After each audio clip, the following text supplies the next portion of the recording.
Selamat siang. Siang. Selamat datang di konseling hari ini. Perkenalkan, nama aku Rachel Valencia, biasa dipanggil Rachel, dan kamu bisa manggil aku sebagai ibu, kakak, ataupun mbak. Nah, kamu boleh nih perkenalkan diri kamu terlebih dahulu. Oke, nama saya Nasasti Dr. bisa dipanggil Tasya. Sekarang umur saya 19 tahun dan saya merupakan mahasiswa psikologi.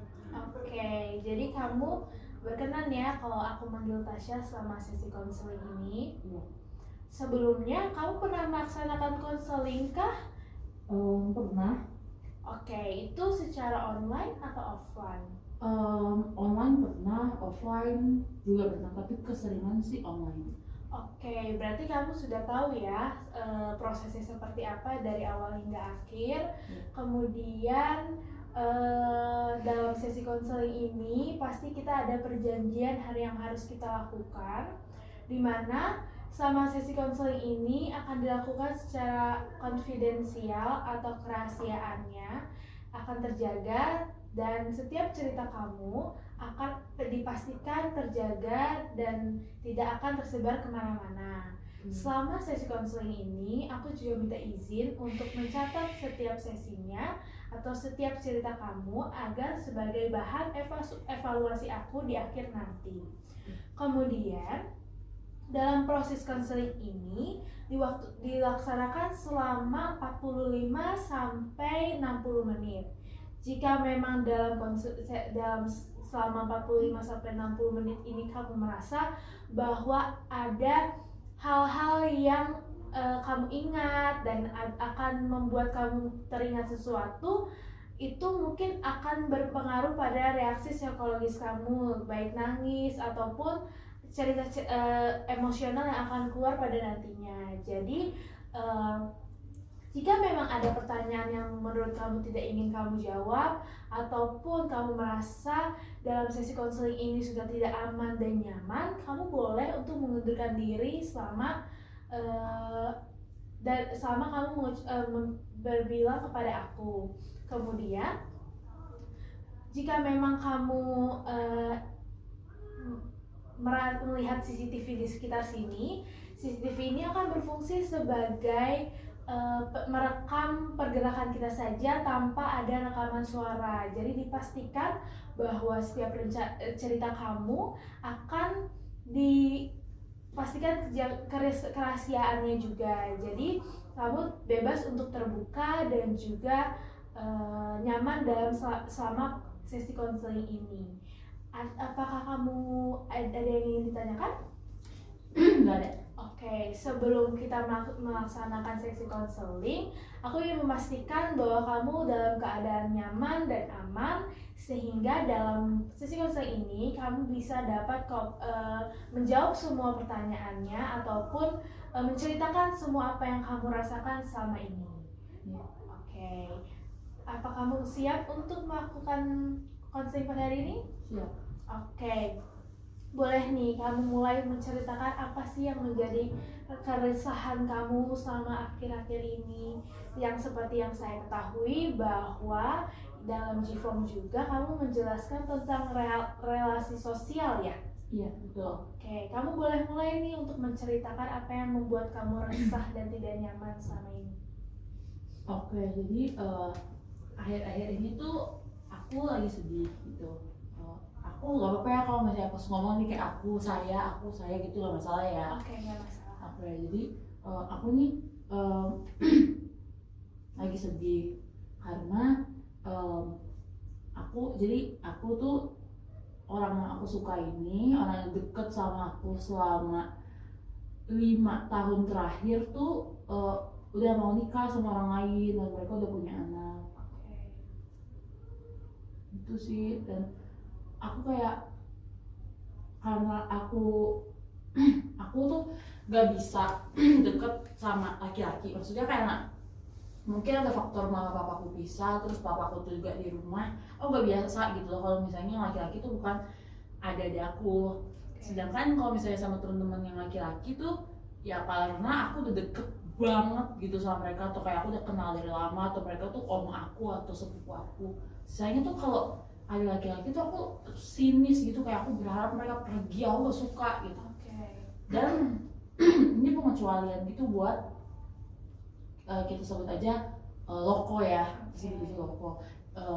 Pengecualian gitu buat dia, dan tahu kalau misalnya kedepannya aku gak bisa ketemu sama dia itu yang bikin aku sedih.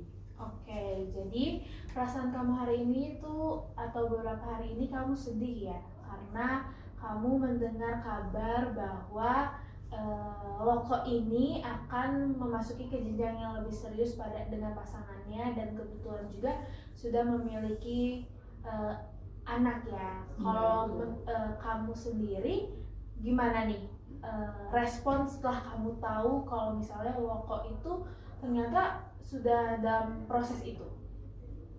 Karena waktu itu berbarengan ya, pas aku tahu kalau Loko ini dia udah tunangan, terus tunangannya itu udah hamil, aku ngerasa kayak pertama aku kayak hah gitu ya, kayak kaget karena kita ketemuannya tuh pas om aku meninggal, grandku tuh meninggal.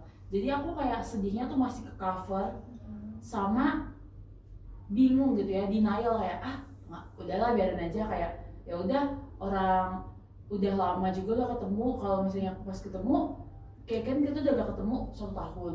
Terus kalau kita gak ketemu 1 tahun, aku pikir tuh kayak ya udah gak rasa sedih. Terus pas pulang mulai feelnya tuh feel numb gitu, kosong. Terus 1 minggu 2 minggu aku ketemu temenku, waktu itu kita jalan barengan ke Ragunan, aku sempet singgung dikit banget udah tunangan gitu, tapi temenku tuh kayak gak sadar gitu loh pas aku ngomong gitu. Terus aku pikir kayak gak usah dibilang. Terus aku kayak makin lama aku kan pulang pergi kampus tuh kan naik busway. Terus di busway itu aku sering dengar lagu yang biasanya tuh dulu dia kasih ke aku, biasanya tuh lagu dari Cigarettes After Sex atau lagunya Mother gitu, atau lagunya Taylor Swift gitu. Karena 3 penyanyi itu, band itu tuh aku tahu semua dari dia kan. Dan emang playlist aku tuh isinya lagu-lagu dari dia. Dan aku tuh kayak aduh gila kalau dia udah kayak begini. Karena ceweknya ini kan bukan orang Indo juga ya, dia ketemu di luar. Terus orang kayak Indo tapi tinggalnya di luar juga sih. Maksudnya kayak gak bakal balik gitu lah. Kalau misalnya itu balik tapi kayak gak bakal sering. Dan aku kan gak mungkin tahan gitu kan kalau ketemu dia, posisinya dia udah punya pasangan, terus aku suka, terus diem kayak gak mau, aku gak mau kayak gitu kan. Aku ngerasa kayak ya udah terakhir gitu. Terus aku masih kayak sering ketemu sama dia waktu itu kan, aku masih sering ibadah gitu sama dia karena aku ngerasa kayak ya udah ya teman gua gitu loh, kayak aku bisa handle ini gitu, kayak ya udah masih temenan even dia udah mau punya pasangan, karena emang statusnya sama ini walaupun saling suka pun tuh temenan gitu kan. Tapi makin lama kelamaan aku ngerasa kalau kayak ini nggak work out gitu loh, ini nggak bisa, karena kayak nggak mungkin juga gitu. Nggak mungkin aku tetap ketemu terus nanti aku datang ke pernikahan dia, terus nanti aku jadi tamu lah, aku nggak tahu, nanti pasti aku punya peran kan. Dia aku salah satu sahabatnya dia juga kan. Terus dia kayak aku nggak mungkin sambil kayak gitu terus nolak kayak aku nggak rasa suka gitu ya, nggak mungkin. Jadi aku pikir ya udah kayak nggak mau ketemu lagi gitu. Jadi perasaan aku sih sedih sih, kecewa, denial juga. Oke, jadi kamu merasa bahwa sekarang kamu juga lagi bingung untuk seperti apa dalam memahami situasi ini ya. Kalau yang tadi kamu ceritakan bahwa awalnya juga kamu kaget, dan itu pasti hal yang wajar banget buat dialami karena kita kan pasti mengharapkan sesuatu dalam hubungan kita ya. Jadi pastinya kamu kaget. Terus tadi juga setelah kamu walaupun emang bertepatan dengan hari dimana nenek kamu meninggal, pastinya kamu merasa bahwa tadinya sempat lupa nih dengan situasi itu atau dengan cerita itu, tapi semenjak dijalani kamu ingat lagi dan merasa adanya kekosongan hati gitu ya. Selanjutnya kamu juga ada proses nih dimana kamu mendengarkan lagu yang pernah dia sampaikan atau pernah dia berikan ke kamu itu sebagai bentuk kenangan buat kamu kayak gitu. Selanjutnya menurut kamu sendiri, tadi kan kamu juga sudah sadar akan kamu tuh nggak bisa nih untuk mempertahankan rasa bingung ini gitu ya. Menurut kamu sendiri, kira-kira bagaimana caranya supaya dia sadar? Ataupun supaya kamu sendiri lepas dari perasaan tersebut? Sekarang sih belum lepas ya, aku masih kayak ngerasa kosong gitu sih. Karena aku biasanya even hal kecil tuh aku bakal cerita ke dia kan. Terus even gak ketemu 1 tahun tuh aku masih suka ngomong sama dia di chat gitu, karena kan dia di luar negeri kan. Terus aku caranya adalah tadi, yaitu aku mutusin kontak sama dia. Jadi aku bilang kalau udah gak bisa kayak gini, dan aku jelasin lah kondisinya, karena aku juga ya males juga nanggepinnya. Kayak kalau 1 tahun aku bisa gak lihat fisiknya dia, terus selanjutnya kayak aku pikir kayak bisa gitu loh. Jadi mumpung belum lama-lama banget, mumpung baru 2 bulan terus nih kita ketemu setelah Desember itu, aku pikir kayak oh ya udah cepet-cepet aja daripada nanti makin lama makin sedih. Jadi aku cut. Cuma meskipun aku udah cut kayak gitu, karena satu neighborhood ya, sama omanya aku di Benhill dan di Gambir, aku sering lihat mobil dia. Aku sering lihat mamanya dia. Kalau aku datang, aku sampai udah males ibadah. Kadang aku biasanya ibadah tuh ikut om aku jam malam atau jam pagi kan, jam 9. Aku tuh sampai males karena biasanya teman-temannya dia ada gitu. Aku ngerasa kayak aku nggak mau gitu loh tetap di situ, tapi aku juga bingung gimana. Tapi itu sih caranya aku adalah menjauhkan diri dari lingkungan yang terlibat sama dia juga. Jadi dengan cara kamu menjauhkan diri dari hal-hal yang terlibat sama dia dan mempengaruhi perasaan kamu juga ngerasa bahwa hal itu berpengaruh ya ke depannya. Nah, sebelumnya di masa yang sebelum kamu mengenal dia, 1 tahun sebelumnya, adakah pengalaman yang pernah kalian alami atau kalian jalani yang sampai membuat kamu merasa setelah tahu kabar itu kamu merasa tetap sedih ataupun gimana? Jadi tahun 2023 tuh full aku gak kontak sama dia. Karena ya nggak aja. Kenapa alasannya? Alasannya sebenarnya lucu. Aku ribut sama dia. Ribut kenapa? Karena ceritanya dia punya pacar waktu itu. Dia punya pacar. Balik nih ke 2021 lah. Itu tuh punya pacar. Lalu dia punya pacar ini posisinya tuh aku lagi suka banget sama dia. Dia punya pacar dia. Terus dia punya pacar kan. Aku kesel. Tapi kan kita tetanggaan. Jadi aku mau bikin dia kayak oke, emang cuma lu doang yang sibuk. Aku kan kesel kan. Oke, ya udah. Aku carilah orang mana terus aku pacaran sama orang itu. Kata aku supaya aku gak kesepian banget. Nah ini dia kesalahannya. Aku pacaran sama orang itu 8 bulan, dia pacaran sama orang pacarnya dia ini 9 bulan. Tapi even 9 bulan, 8 bulan pacarnya kita itu sama mantannya aku dan mantannya dia ini sama-sama tahu kayak nih orang nih suka hangout bareng, minum bareng, main bareng, nonton bareng. Aku bahkan tuh sampai males ketemu. Kita sebut aja nama cowok ini misalnya Vian ya, mantannya aku Vian. Aku ketemu sama Vian kan. Vian ini sampai aku ketemu, aku memang gini, maaf gak bisa lagi main sama Loko. Ya, pokoknya even Loko bilang ke ceweknya juga gak bisa lagi main sama Tasya. Atau kayak apa-apa, kayak misalnya aku lagi sedih, mamaku marahin aku. Ya udah, aku gak manggil Vian, aku manggilnya Loko. Emang cuma kayak gitu aja. Nah, aku pun bingung kenapa si Vian ini mau aja digituin.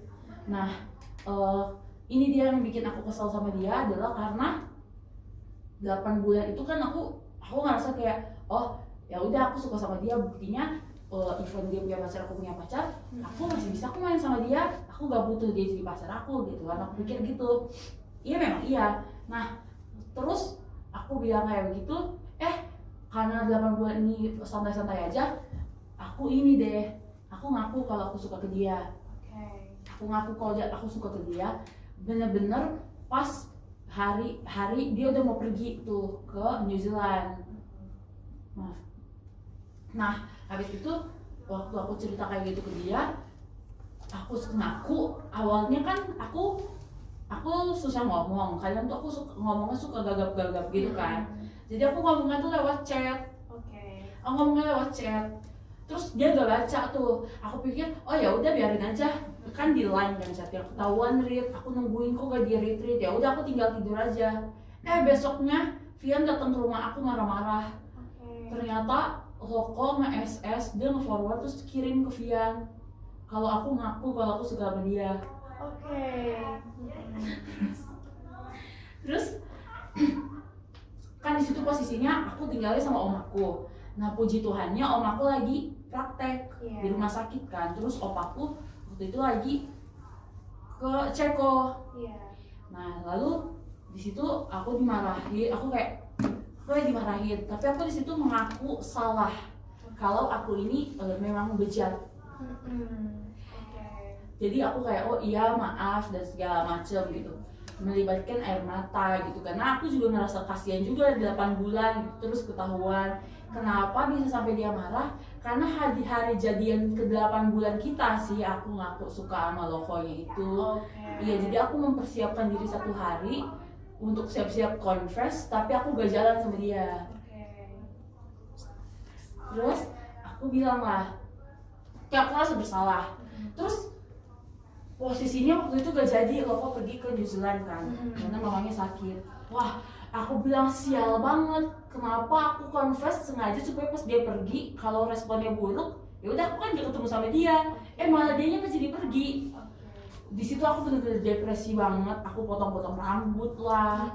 Habis itu pokoknya aku berhenti bikin kue, pokoknya aku berhenti bikin segala macam, melakukan aktivitas aku.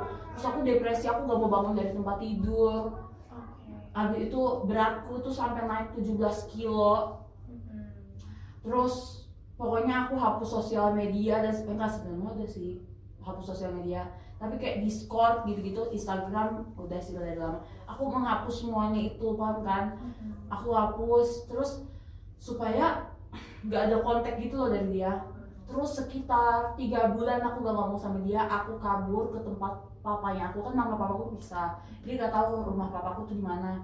Ya udah aku kabur ke rumah papaku karena aku udah stres banget nih supaya gak dicari-cari. Jadi aku ngerasa kayak bener-bener terisolasi gitu. Jadi kamu juga merasa setelah kamu mengakui perasaannya dengan harapan kalau memang kamu tidak akan bertemu kembali dengan dia. Betul. Dan sebelum itu juga ternyata setelah itu kamu juga kesel karena adanya rasa kehilangan kepercayaan, karena habis itu dia langsung nge-SS chat kamu dan diberikan ke pasangan kamu pada saat itu ya. Dan kamu juga kamu sangat baik karena kamu juga mengakui kesalahan kamu bisa mengakui kesalahan kamu ke pasangan kamu yang pada saat itu memiliki hubungan dengan kamu. Dan juga setelah itu tapi ternyata ada dampaknya, bahwa kamu merasa bahwa kamu merasa adanya gejala depresi di mana kamu mengisolasi diri gitu ya. Dan selama kamu mengisolasi diri itu apa yang kamu rasakan? Aku ngerasa benar-benar jauh dari semua orang. Karena dibandingkan aku suka dia, aku lebih secara cinta-cintaan ya, aku lebih suka dia sebagai sahabat aku. Karena dia sebelum jauh dari 2021, dari 2018 tuh aku udah temenan sama dia. Dan aku ngerasa kayak aku lebih kehilangan sahabat gitu loh, daripada kehilangan orang yang aku suka. Karena kan aku yang suka tahun 2021 itu, dari 2020 sih. Cuma aku kayak lebih kerasa kehilangan sahabat, karena pada saat itu aku pengen cerita ke dia, tapi masa aku cerita ke dia tentang dia. Paham kan? Di situ aku benar-benar ngerasa sendiri banget. Terus kerjaannya aku cuma kayak scroll TikTok. Pokoknya aku benar-benar gak mau bangun dari tempat tidur. Aku inget banget sampai aku gak mau mandi 1 minggu lebih. Dan itu berkali-kali karena aku benar-benar gak mau bangun dari tempat tidur karena aku ngerasa kalau aku keluar kamar aku akan menghadapi realita. Pokoknya aku benar-benar mengisolasi diriku. Tapi karena di situ juga masih kayak COVID, masih sering di rumah aja gitu kan. Jadi sekolah pun aku telantarkan. Aku sampai dichat sama wali kelas aku, dibilang Sia kamu kenapa gitu. Sebelumnya aku kan ranking 1, terus tiba-tiba tuh bener-bener dari angkatan aku paling bawah. Gara-gara itu doang aku gak ikut pembelajaran di Discord tuh Zoom, aku gak ikut sama sekali. Kerja kelompok, sampai anggota kelompoknya aku, Calvin, teman baikku di SMA tuh ngechatin aku gak mau balas karena aku ngerasa kayak aku belum siap menerima realita gitu loh. Berarti kamu sekarang pun cepat menyadari bahwa pada saat itu kamu dalam posisi dimana kamu mengisolasi diri dan juga depresi gitu kan. Dan sebenarnya kamu juga sudah sadar bahwa kamu menginginkan sosok Loko tersebut sebagai seorang sahabat, bukan sebagai seorang pasangan yang dalam serius hubungan yang kayak sampai pernikahan kah atau pacaran bahkan, tidak ya? Tidak. Dan sebelumnya itu adakah tindakan yang mempengaruhi kamu kayak gitu? Maksudnya mempengaruhi kamu menganggap bahwa ternyata Loko ini sesuai sama kriteria kamu yang sebagai seorang sahabat ataupun yang selalu mendengarkan cerita kamu itu? Karena pertama dia tuh temen minum kakakku sebenarnya sama omku. Cuma tiap kali dia main ke rumah dia suka main piano di rumah om aku. Dia main piano lagunya Love Love Love, ada aku suka. Itu aku bener suka banget, terus aku kayak siapa ini? Terus ternyata dia baca Conan juga kayak aku. Terus dia nonton juga film kayak aku. Terus aku kan dulu suka lagu-lagu lama, dia juga suka lagu-lagu lama. Aku lama-lama aku ngerasa kayak kalau mau diajak ngobrol nih seru. Lama-lama tuh jadi karena waktu itu tuh masih chatan ya, sebenarnya lebih sering chatan sama ya ketemu langsung juga sih karena kita kan tetangga kan. Terus aku ngerasa kayak kalau ngomong sama dia tuh nyambung. Kayak waktu itu mantannya kakakku meninggal, terus aku katain dia oh iya kok itu pasti dia masuk neraka tuh. Terus Loko ini kan orangnya kan lebih tua dari aku ngomong kayak gini, Sia gak boleh kayak gitu Sia, belum tentu orang masuk neraka. Terus aku kesel sama dia, aku bilang begini, apaan sih lo menginterupsi gua, aku langsung pulang. Di situ kan posisinya aku yang salah, even hal kecil kayak gitu aja dia yang minta maaf. Aku ngerasa kayak gak ada yang bisa menghandle attitude aku selain dia. Dan apa ya, kayak hal-hal aku juga dulu suka Neverland gitu-gitu, Peter, Wendy, itu dia juga suka gitu. Terus film-film yang aku saranin ke dia, kadang tuh aku kasih ke orang, even ke kakakku, sahabatku, itu aku kasih satu film kayak mereka gak nonton hal-hal kecil kayak gitu, tapi Loko tuh nonton. Terus aku bilang kayak gini, kok coba deh kalau di Gambir tuh beli ini, bener malamnya tuh dia beli, dia kayak gini, Sia lihat deh ini gue udah beli gitu loh. Hal-hal kayak gitu yang kayak dia, yang menurut aku tuh biasa aja tapi dia lakukan gitu. Nah itu yang bikin aku ngerasa kayak gak ada lagi si lain kayak dia gitu. Jadi kamu merasa bahwa ada kesamaan hobi ya? Kesamaan hobi, kesamaan selera musik, kesamaan cara dia merespon kamu, cara dia memberikan kenyamanan dengan kamu, dengan cara dia selalu, mungkin kata maaf itu sangat berharga buat beberapa orang, namun setiap orang pasti gak akan bisa melakukan itu kayak gitu. Itu yang kamu pikirkannya. Selanjutnya, kira-kira untuk sekarang hal apa sih yang mau kamu harapkan tentang diri kamu yang merasa masih denial, masih bingung, masih harus seperti apa gitu? Kamu tuh berharap seperti apa akan diri kamu sendiri? Aku harapannya sih nggak terbayang-bayang terus sih. Dan kalau misalnya aku terbayang-bayang, itu gak efek ke emosional aku. Karena kalau aku terbayang-bayang ke dia kan sekarang even lihat mobil si Arfi, aku langsung sedih itu kayak aku pernah nanya ke temenku tuh pernah nanya ke aku, mobil tipe lu tuh apa? Si Arfi, gara-gara aku selalu karena di kampusku itu kan pinggir jalan, tiap kali aku nunggu bus tuh lewat terus, aku tuh selalu terbayang-bayang. Jadi kalau bener-bener aku lagi di bus, aku melihat si Arfi, aku selalu keinget dia. Gitu. Itu sih harapannya adalah supaya aku gak teringat-ingat. Oke, supaya nggak teringat-ingat ya. Pasti wajar banget karena hal tersebut banyak kenangan yang terjadi kayak setiap memori pasti selalu diingat, dan juga terkadang dalam harapan itu dalam proses kamu mengingat-ingat juga membuat kamu merasa sedih lagi, ataupun kayak ngerasa gak nyaman lagi dengan situasinya, ataupun sadar kayak ternyata gue sekarang udah gini nih, udah nggak kayak dulu lagi, kayak gitu ya. Dari setiap yang kamu ceritakan tadi, kira-kira respon lo kok setelah kamu confess itu pada 2021 itu gimana? Responnya adalah kan aku baca chatnya, saya baca chatnya. Di chat itu tuh dia kayaknya ya, jadi aku menduga-duga gitu.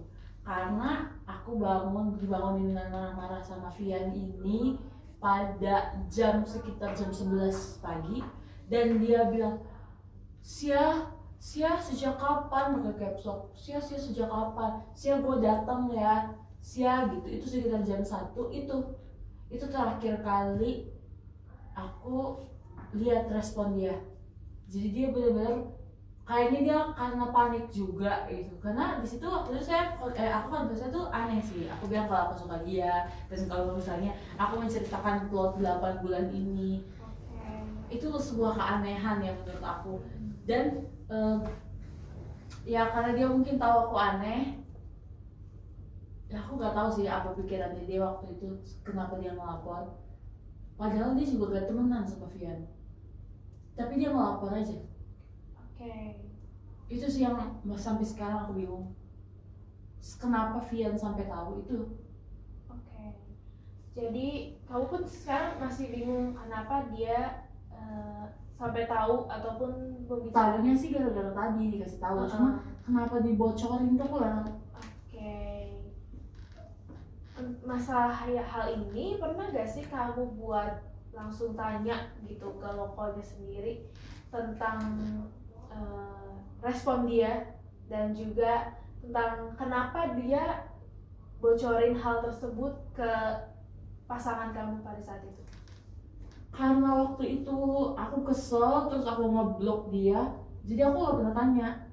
Tanyanya tuh ketika dia balik dari Solo, terus dia tiba-tiba banget ada di rumah. Bawa serabi. Terus aku kayak apaan sih gitu. Tapi lama-lama karena kan Oma itu punya kebiasaan sebelum tidur pagar pokoknya buka tuh, gak dikunci. Pintu dibuka, cuma pintu nyamuk. Jadi kalau orang masuk ya masuk aja gitu. Ya udah pas aku nonton dia masuk. Waktu itu aku lagi nonton Love Rosie. Dia masuk. Terus dia ngomongin, film kita nih kayak gitu.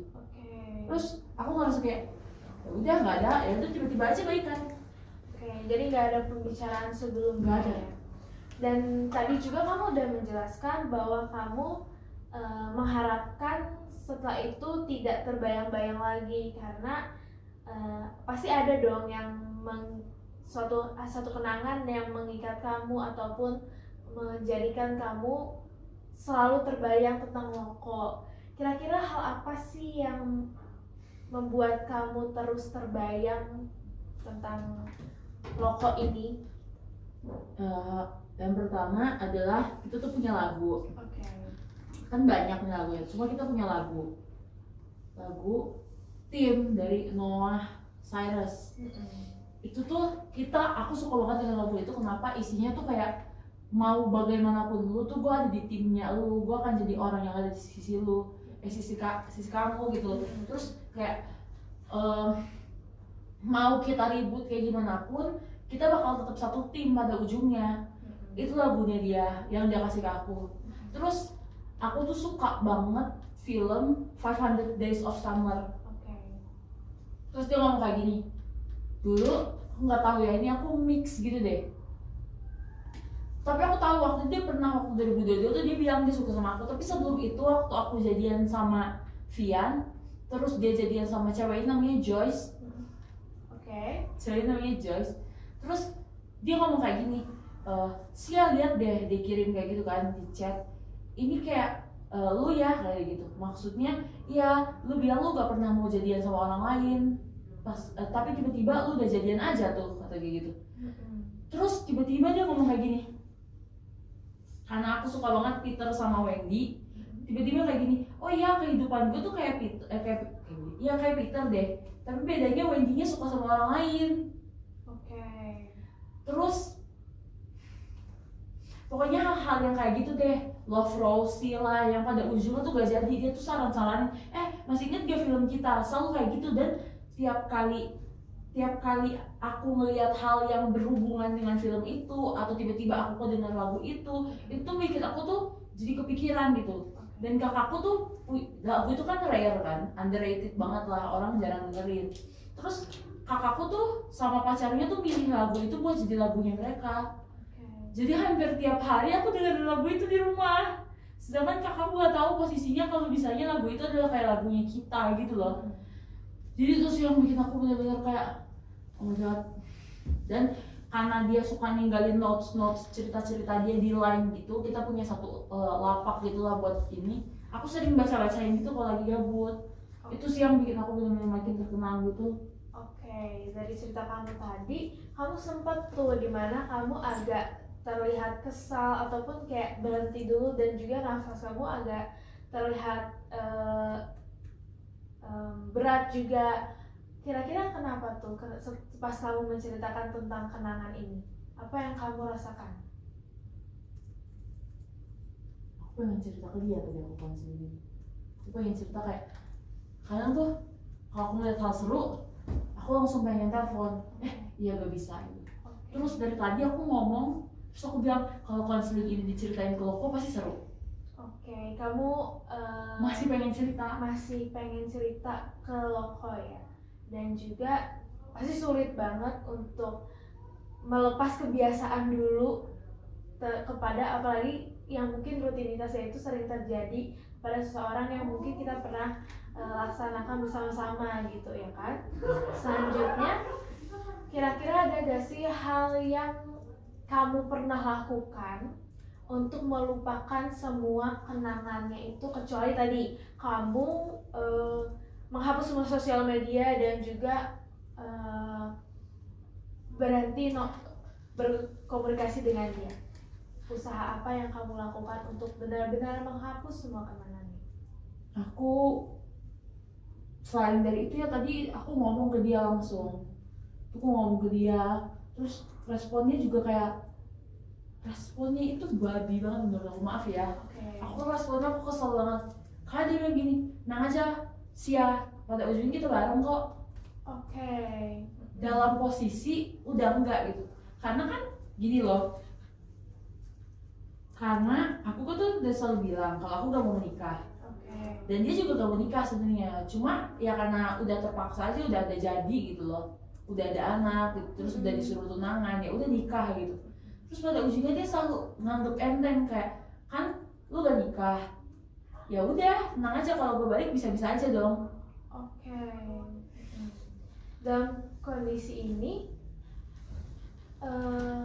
hal apa sih yang misalnya yang muncul yang menggambarkan kalau misalnya, oh ternyata dia nganggap gue kayak gini ya? Apa sih yang kamu rasakan atau apa yang kamu anggapkan gitu? Sebenarnya enggak sih, aku gak sepenuhnya nyalahin dia, aku juga bingung gitu. Karena waktu 2023 ini ribut, aku yang bilang dia gak usah nungguin aku lagi, makanya dia sama si cewek ini. Terus itu sih yang bikin aku jadi kayak, aku pikir kayak ada aneh dia ngomong gini, cuma gak salah-salah banget. Karena kalau misalnya ternyata dia gak nikah, terus anak udah besar, aku pikirnya kayaknya juga kalau dia balik aku bakal terima-terima aja. Oke.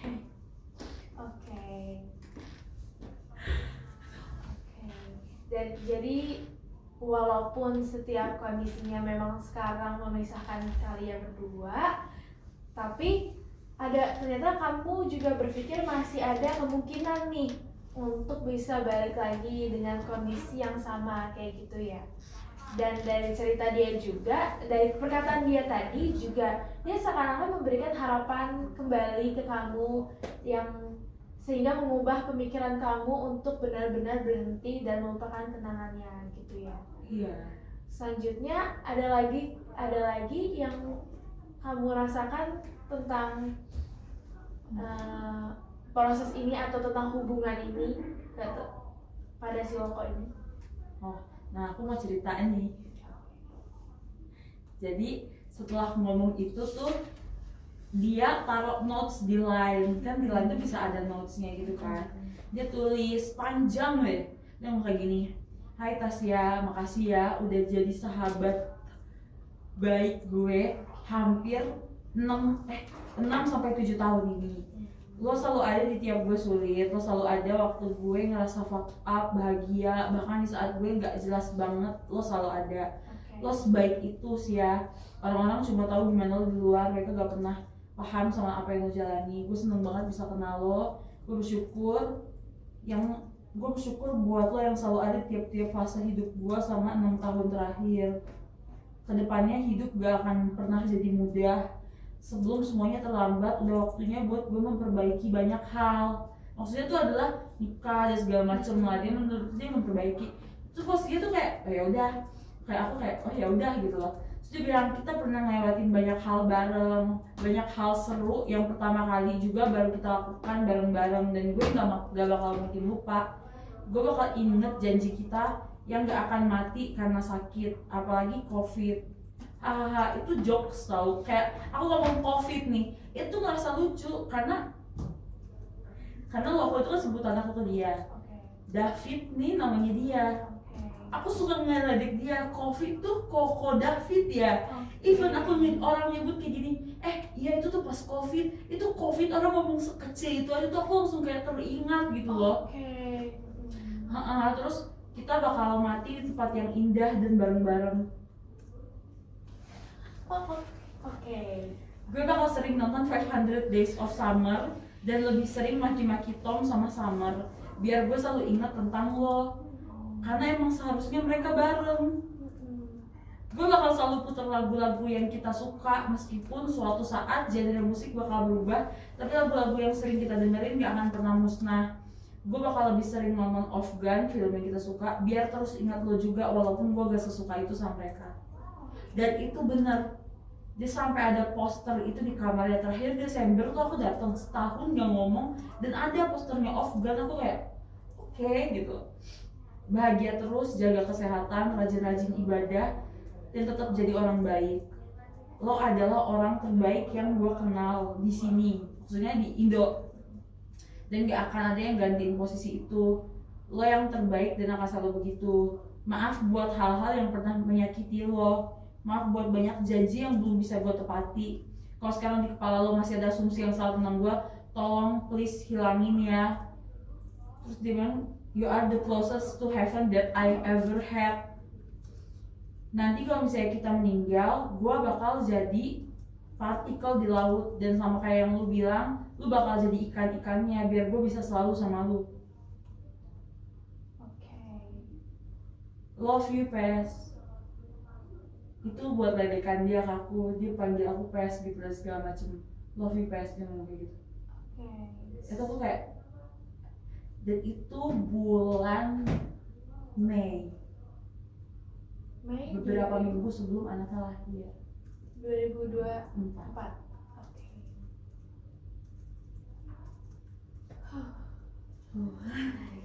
Kita minum dulu. Oke, silakan, gak apa-apa. Take your time. Itu sih. Udah, lanjut aja gak apa-apa. Oke, lanjut aja ya. Seperti yang sudah aku dengar juga, ternyata banyak banget situasi yang membuat kamu tetap untuk mengenang, ada kenangannya gitu tentang si Loko ini. Even selama kamu COVID juga, COVID itu cukup panjang durasinya. Jadi dimana pandemi itu juga membuat kamu ngerasa bahwa mempengaruhi kamu dalam melakukan kegiatan dengan si rokok ini gitu ya. Dan setelah aku dengar ternyata kalian cukup lama juga memiliki kedekatan ini, yaitu 6 bulan ya. 6 tahun, maaf. 6 tahun ya. Iya, betul. Jadi memang sulit untuk benar-benar lepas dalam setiap kenangannya. Jadi itu nggak masalah banget untuk sekarang kamu belum benar-benar lepas dalam kenangannya. Dan pasti prosesnya terus akan berjalan sampai kamu mengikhlaskannya dari setiap langkahnya, dan juga setiap kamu menyiapkan setiap proses perjalanan kamu. Dan aku pengen nanya, setelah kamu membaca notes itu dan kamu menceritakan kembali ke aku, apa sih yang kamu rasakan? Aku rasanya tuh masih bingung sih. Baca kayak gini bikin aku kepikiran. Yang aku jadi pikirannya tuh adalah aku takut aku gak bisa lupa sama dia dan lupain dia gitu loh. Aku takut mengganggu, bener kayak mengganggu fungsi hidup gitu loh. Karena apa-apa keinget dia, apa-apa keinget dia. Kayak aku ngerasa kayak sedih juga kalau hidupku kayak gitu. Emang kepikiran sih baca itu ya. Aku dari chat tuh masih itu, tapi yang dari aku mikirin tuh dari pas ngomong adalah aku mikirnya adalah buset, aku sampai cerita ke psikolog, gimana kalau ke depannya bakal terus-terus kayak gitu. Itu sih. Untuk bingung, takut, dan sedih itu pasti karena kita terus mengingat hal tersebut di setiap sesi kita ya. Karena kita dalam konseling ini juga otomatis membuka kamu untuk mengingat kembali proses kamu mengenal, proses kamu mengalami masalah, proses kamu senang-senang bersama rokok tersebut, dan pasti akan sulit untuk kamu melakukan ke depannya kalau memang kamu nggak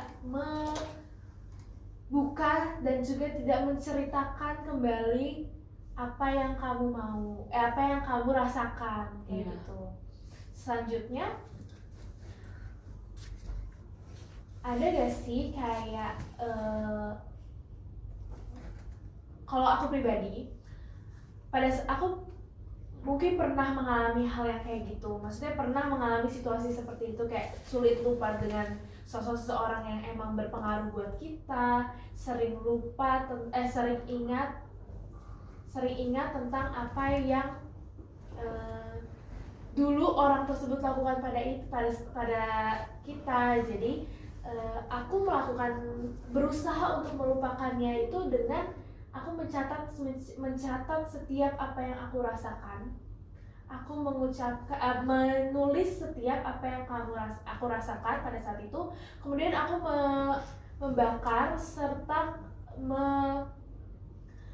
membuang abunya itu untuk membiarkan kenangan itu yang sudah kamu tulis dan sudah kamu luapkan larut begitu saja di air kah, di pembuangan air kah, ataupun di sungai kayak gitu. Mungkin hal tersebut bisa kamu lakukan untuk usaha kamu melupakan kenangan tersebut, karena cukup menyiksa untuk terus berada di kenangan yang lama dan tetap mengenang kayak gitu. Pasti bakal menyiksa sekali untuk kamu melaksanakan kehidupan kedepannya.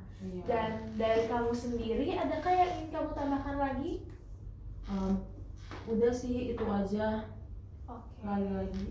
Oke. Adakah selama proses konseling ini perasaan dan juga insight yang kamu rasakan, yang kamu dapat selama sesi konseling ini? Selama sesi konseling ini, dari tadi saya sadar sih, karena kakak dari tadi ngomong ya kalau bakal butuh waktu gitu. Terus aku pikir kayak asalkan niat gitu, cerita-cerita kan aku juga suka cerita gitu kan. Kadang ke temen-temenku itu tuh mungkin bakal rilis gitu loh ininya. Dan ya tadi aku bakal berusaha melupakan, merelakan, kayak ya sudah, udah bukan waktu untuk kayak gitu lagi. Itu sih yang aku Iya. sadarin.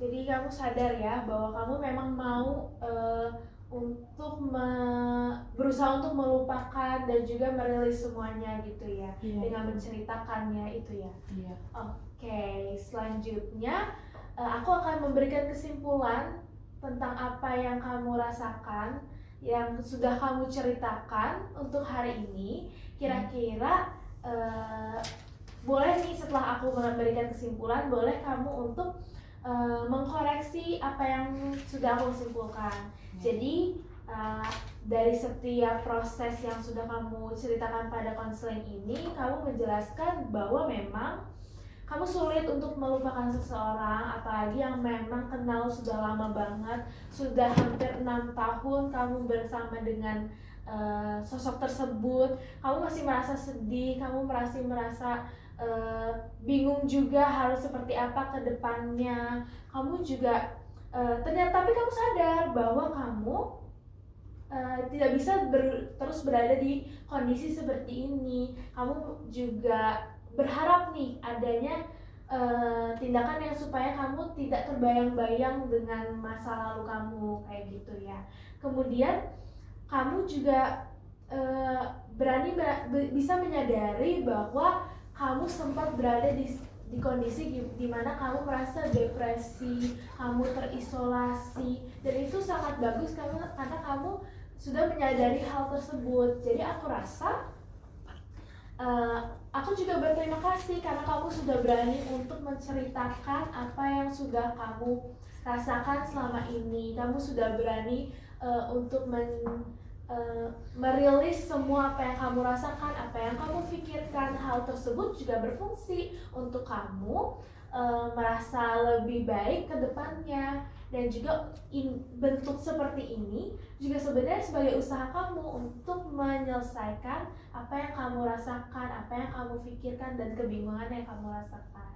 Jadi mungkin ada yang ingin ditambahkan atau ingin kamu koreksi dari kesimpulan aku? Tidak ada. Oke, nggak ada ya. Nah, jika memang tidak ada yang ingin kamu tambahkan, aku ingin mengucapkan terima kasih karena kamu bisa berkontribusi dalam sesi konseling ini dengan baik dan kooperatif. Dan juga aku juga berterima kasih karena kamu sangat terbuka akan diri kamu dan permasalahan kamu pada hari ini. Dan juga selamat berproses karena mungkin tidak mudah untuk sekarang. Dan setiap proses dalam kehidupan kamu pasti akan terus berjalan. Jadi tetap semangat dan tetap berproses. Terima kasih. Terima kasih.